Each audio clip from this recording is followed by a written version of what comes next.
Welcome back to my channel. आज का हमारा टॉपिक है प्रकाशिकी का। ठीक है, प्रकाशिकी में जो पहला चैप्टर है वो है प्रकाश का परावर्तन। ठीक है, प्रकाश के परावर्तन को समझने से पहले सबसे पहले हम ये जानेंगे कि प्रकाश होता क्या है। ठीक है, प्रकाश देखो ये एक ऐसी चीजें हैं जिससे हमें वस्तुएं जो हैं अच्छी तरीके से दिखाई देती हैं।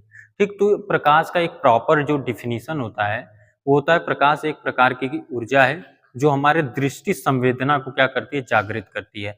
मतलब कह सकते हो कि प्रकाश एक प्रकार की ऊर्जा है जो हमारे दृष्टि ज्ञान को जागृत करती है और उसकी सहायता से हमें वस्तुएं जो होती हैं वो दिखाई देती हैं। अन्यथा अगर प्रकाश नहीं होता तो इस पृथ्वी पर हम लोग किसी भी वस्तु को देख नहीं सकते हैं। अगर किसी कमरे में हम जाएंगे, अगर उस कमरे में क्या है, अंधेरा है, तो वहां पर हम क्या करेंगे, कोई भी वस्तु अगर रखी हुई होगी तो वो हमें दिखाई नहीं देगी जब तक कि वहां पर प्रकाश की उपस्थिति न आ जाए।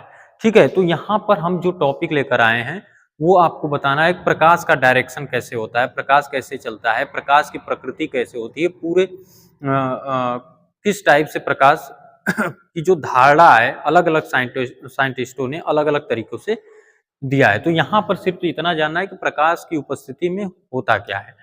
तो सबसे पहले यहाँ पर है प्रकाश। तो यहाँ पर आप देख रहे होंगे डिफिनीशन है जो कि हम बता चुके हैं। फिर उसके बाद आता है कि प्रदीप्त वस्तुएं क्या होती है, मतलब कि अब प्रकाश हमें मिलेगा कहाँ से। तो प्रकाश देने वाली कुछ वस्तुएं होती हैं।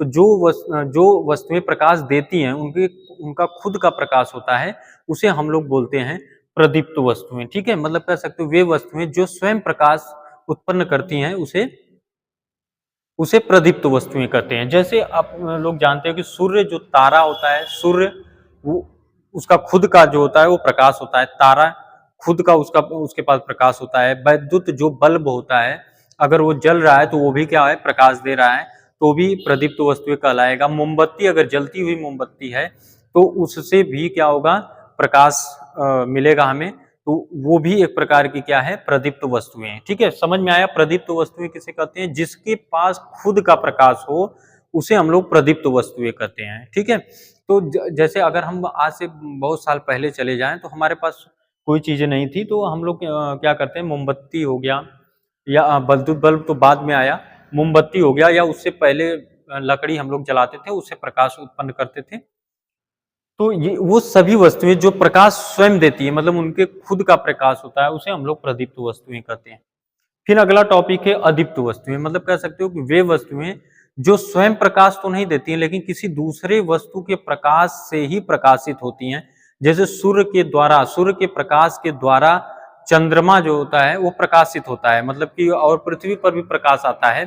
तो हम कह सकते हैं सूर्य एक क्या है, अलग कोई वस्तु है जो जिसका खुद का प्रकाश है और वो क्या करता है, इस चंद्रमा पर और पृथ्वी पर अपना प्रकाश देता है, जिससे कि वहां पर क्या है, उजाला होता है और वहां पर वस्तुएं जो हैं वो मनुष्य के आंखों से आसानी से दिख जाती हैं। ठीक है, तो वो अदीप्त वस्तुएं होती हैं जिसके पास खुद का प्रकाश न हो लेकिन ये दूसरे वस्तुओं के प्रकाश से प्रकाशित होती हैं। जैसे यहाँ पर एग्जाम्पल के तौर पर यहाँ पर अगर हम देखें तो यहाँ पर दिया गया है चंद्रमा हो गया, कुर्सी हो गया, मेज हो गया, मतलब ये सभी वस्तुएं जो है दूसरे के प्रकाश से प्रकाशित होती हैं। ठीक है, कोई भी वस्तु हमें दिखाई नहीं देती है जब तक कि उस वस्तु पर प्रकाश न पड़े, और उस वस्तु पर जब प्रकाश पड़ता है तो प्रकाश वहां से होते हुए हमारी आंखों पर आता है, तब जाकर के वो वस्तु क्या है, दिखाई देती है। यहाँ पर दो टेफिगर हम बनाए हैं। यहाँ पर ये बताएं प्रकाश को शो कर रहा है कि सूर्य है, इसके चारों तरफ देख रहे हो वो खुद का उसका प्रकाश है। तो ये जो वस्तु है सूर्य वो प्रदीप्त वस्तु कहलाएगा।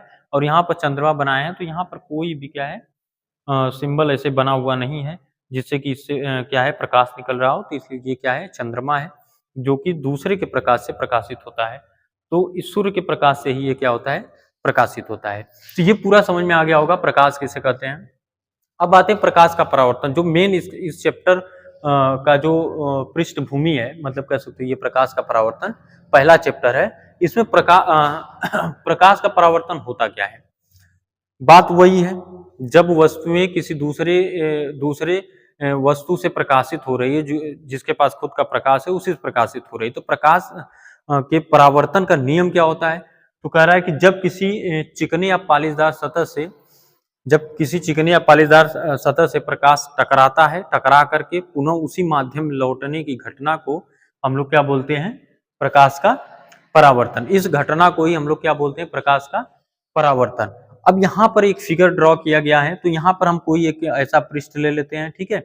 यहाँ पर ये एक ऐसा पृष्ठ है, मतलब यहाँ पर मिरर लिया गया है, ठीक है। तो यहाँ पर इस पर कोई पॉलिश किया गया पृष्ठ है, और यहाँ से हम क्या करेंगे? पॉलिशदार सतह है, ठीक है। तो जब यहाँ से हम प्रकाश को भेजते हैं, तो भेजने वाले प्रकाश को हम लोग बोलते हैं आपतित किरण। तो ये टकरा करके क्या होती है? पुनः क्या करती है? इसी माध्यम लौट जाती है, इसी माध्यम में। अगर ये उस माध्यम में जाता तो प्रकाश का अपवर्तन होता है। यहाँ से टकरा करके उसी माध्यम में, इसी माध्यम रह जाती है, इसलिए इसको बोलते हैं हम लोग प्रकाश का क्या हो गया? परावर्तन हो गया। तो टकरा करके उसी माध्यम रह गया। अब ये कहाँ पर टकराता है? तो ये जितना, ये जो फिगर बना हुआ है, ये फिगर हम लोग कागज के एक समतल पृष्ठ पर बनाएंगे, और यहाँ पर जो, जहां पर ये टकराएगा उसको हम लोग बोलते हैं आपतन बिंदु, और ये आपतित किरण हो गया, ये परावर्तित किरण हो गया। ये बीच से ये जो लंब खींचा गया है, इसको हम लोग अभिलंब बोलते हैं। इसको यन और यन डैश से डिनोट करते हैं। इन दोनों के, अभिलंब और आपतित किरण से एक एंगल का फॉर्मेशन होता है, इसको हम लोग बोलते हैं आपतन कोण। और दूसरा, जब परावर्तन होता है तो उसके द्वारा भी एक एंगल बनता है, जिसको हम लोग बोलते हैं परावर्तन कोण, ठीक है। ये हो गया। अब प्रकाश के परावर्तन का दो नियम होता है। पहला नियम ये है, प्रथम नियम कह रहा है कि आपतित किरण, परावर्तित किरण तथा आपतन बिंदु पर अभिलंब तीनों एक ही तल में होते हैं। अगर जैसे ये नहीं याद होता है तो यहाँ से याद कर सकते हो।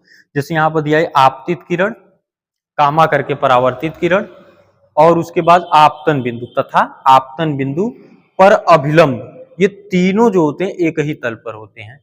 उसे बोलते हैं हम लोग प्रकाश के परावर्तन का प्रथम नियम। अब उसके बाद आता है द्वितीय नियम। द्वितीय नियम ये कहता है कि आपतन कोण का मान सदैव परावर्तन कोण के मान के बराबर होता है। ये हो गया परावर्तन का नियम, ठीक है। तो आज के लिए बच्चों इतना ही, फिर मिलते हैं नेक्स्ट क्लास में। अगर आपको ये क्लास अच्छा लगा तो चैनल को जरूर सब्सक्राइब करें, बेल आइकन को प्रेस करें, क्योंकि लेक्चर यहाँ पर प्रोवाइड तो किया जाता है, लेकिन सब्सक्राइबर के कारण हम लोग अपने चैनल से थोड़ा से दूर हट जाते हैं। तो जरूर चैनल को